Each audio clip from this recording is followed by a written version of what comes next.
di sekolah Saputra. Isok, tapi lain mimik. Oke. Teman-teman semua, selama perjalanan bulan Ramadan ini ada sebuah fase yang dimana ya mungkin ya kita semua itu kayak percaya diri banget gitu. Ya gue itu emang berkali-kali sih kayak bilang percaya diri, euforia, percaya diri. Mungkin tidak sebagian atau hampir yang tidak mendengarkan atau yang sudah mendengarkan merasa bahwa ini kenapa ya Bang Egi kok putar-putar aja gitu ngomongnya.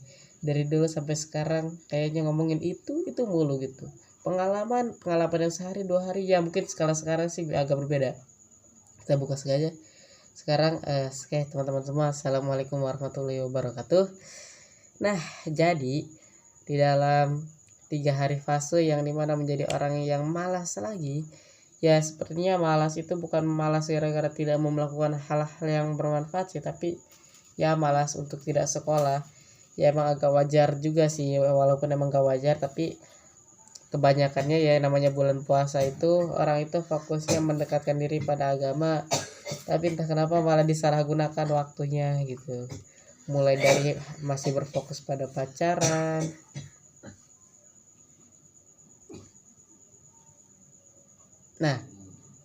mulai dari masih berfokus pada pacaran, atau masih berfokus pada keadaan, atau masih berfokus pada sesuatu yang masih tidak bisa dia kendalikan gitu.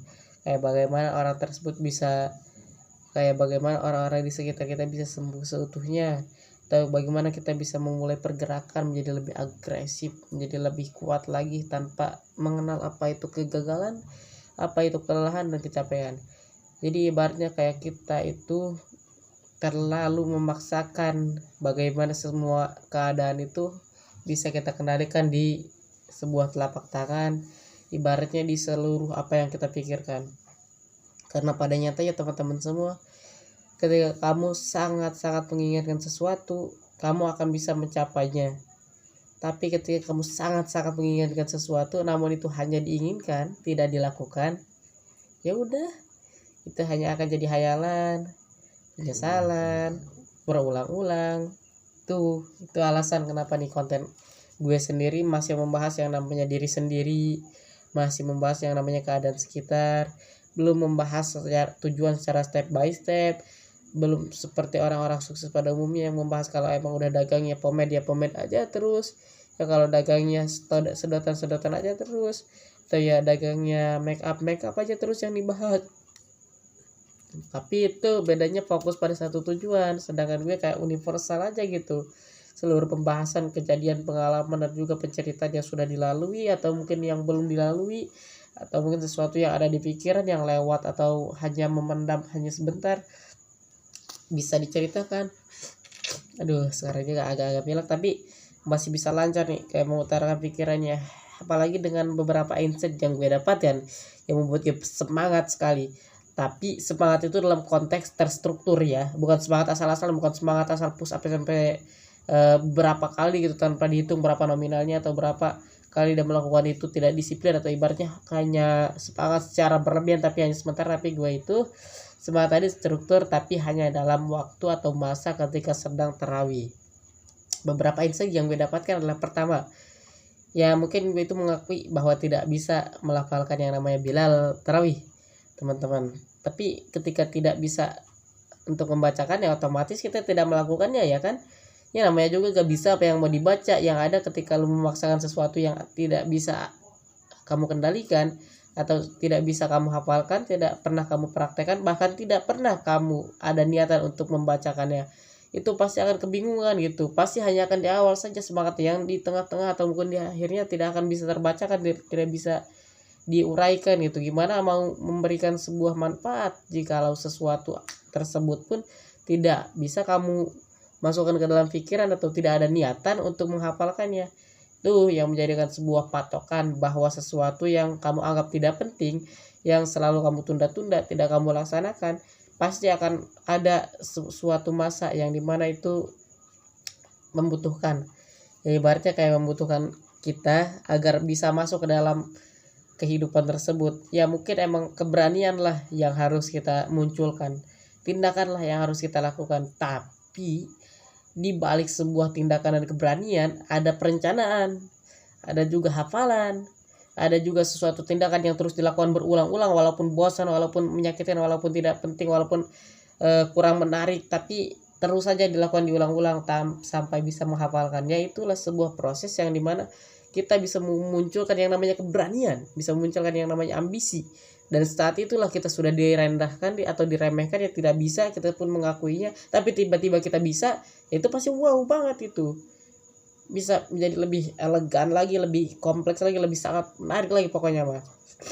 Hanya dalam keadaan gue konteksnya sekarang gue benar-benar tidak bisa, dalam berbagai pelajaran pun gue tidak bisa. Itu bukan merendah, tapi emang bener gak bisa teman-teman. Yang semua gue lakukan adalah hayalan yang gue aplikasikan dengan banyak sekali keberanian dan juga tindakan.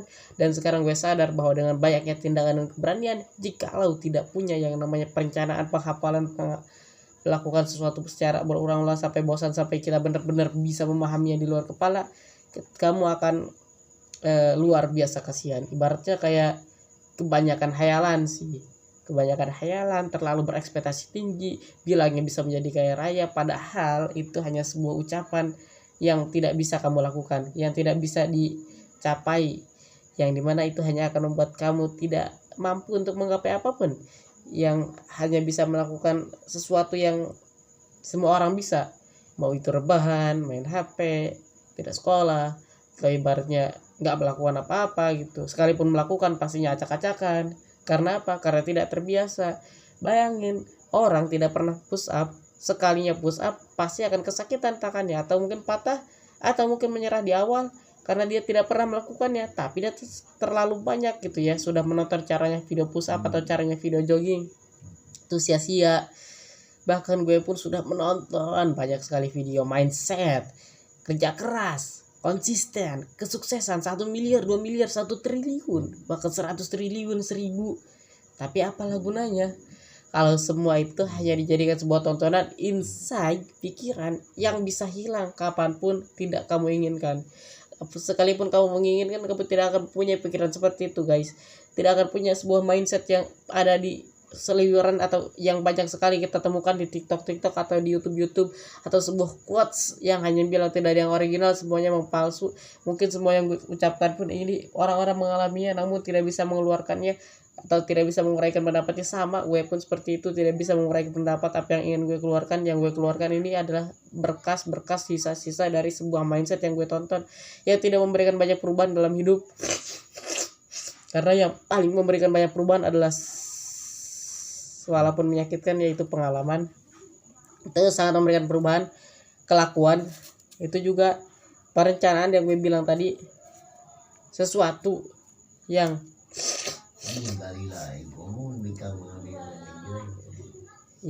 mungkin bisa dibilang omong kosong doang. Ya, insight yang kedua yang gue dapat adalah bukan tidak bisa tapi cuman malas. Itu masuk sih teman-teman. Gara-gara kenapa tebak? Karena kalau semisal kita tidak bisa melakukan hal tersebut, itu bukanlah kita yang tidak bisa, tapi malas. Banyak sekali orang beralasan, mau itu sakit kaki, nggak bisa jalan, atau ibaratnya belum menghafalkan, belum bisa nulis, belum bisa baca, sampai ketawa-ketawa, atau sampai memberikan banyakannya alasan. Ya sia-sia gitu. Karena yang jadi permasalahannya bukan tidak bisanya, tapi malasnya. Malas. Tidak semua orang bisa melawan malas, sehingga banyak sekali orang yang menjadi pecundang, yang banyaknya direndahkan, yang tidak bisa memikirkan bagaimana caranya menaikkan derajat dirinya sendiri atau mungkin orang sekelilingnya atau keluarganya. Ya susah.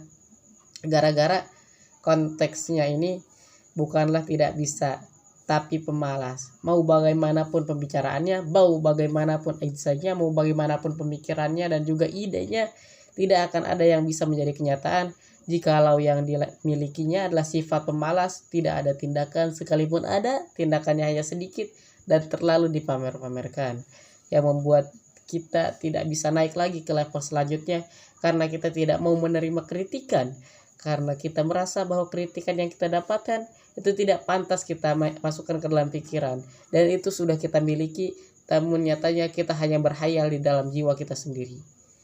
Dan yang terakhir adalah pulanglah. Maksudnya ya kalau kita tidak bisa melakukan hal tersebut gara-gara malas, ya udah pulang.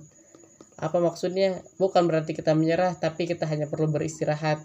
Karena kalau kita menyerah, kita berarti sudah tidak memiliki jiwa untuk hidup lagi. Kita tidak mempunyai keinginan untuk bisa memperbaiki apa itu kebaikan, apa itu kehidupan, karena kita sudah puas dengan apa yang kita miliki.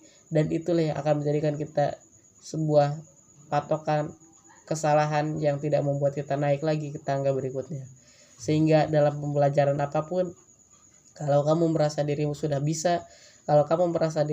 bisa, untuk melakukan apapun, atau hanya merasa pintar, tidak ada hasilnya, ya sudah, kamu akan masuk ke dalam lubang tersebut, kemalasan. BTW ini sering gue dapatkan bukan dari orang pemalas ya, tapi orang yang sudah memiliki restoran. Apa itu restorannya? Yaitu restoran Sadulur.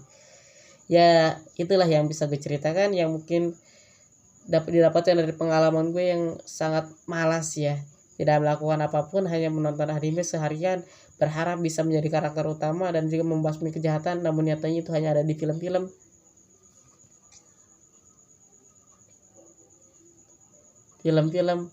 yang alur ceritanya mungkin bisa kita lihat di dunia nyata, namun tidak bisa kita lawan sama seperti tokoh utama. Sekian dan terima kasih. Wassalamualaikum warahmatullahi wabarakatuh. Selamat tinggal depresi, kita ubah lagi menjadi ambisi.